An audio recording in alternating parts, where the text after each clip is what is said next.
The one thing I hate about Gilded Age is the fact that it's making me root for the filthy rich people in this society. And we know how I feel about the billionaires IRL, so it's kind of like for me. But like I find myself, yes, Mrs. Russell, or yes, Mrs. Van Ryn.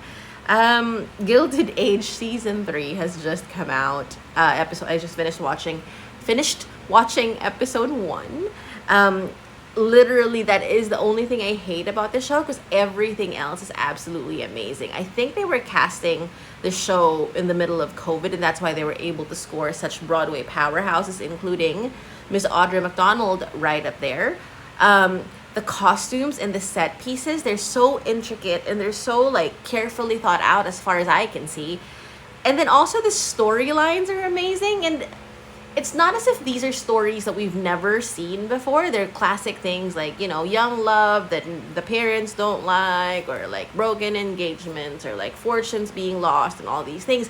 But the way that they are written, kind of interwoven with, I would say, complicated and nuanced characters. I don't know about the rest of you, but I think so. Then that's what makes it interesting. Spoilers now for what's happening in season 3, episode 1. The cliffhanger for this episode is Gladys runs away from home in the dead of night after finding out that she's just never going to be alive. Like, her mother is never going to be behind her marrying who she wants, but rather she wants her to marry the Duke. Honestly, I would just marry the Duke. But, anyway. And I think that's interesting, even though we've heard it before, because I would actually liken Mrs. Russell to Cersei Lannister. Not in a murderous way, no. But she's doing all these things to control society, to control her family so that she can control society. But you also see that she actually loves her children.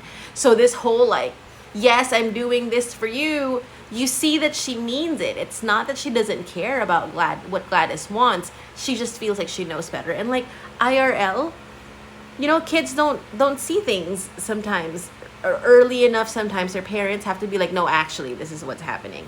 There's also the lost fortune and fortune reversal situation, because now Ada is in charge, but Agnes still owns the house.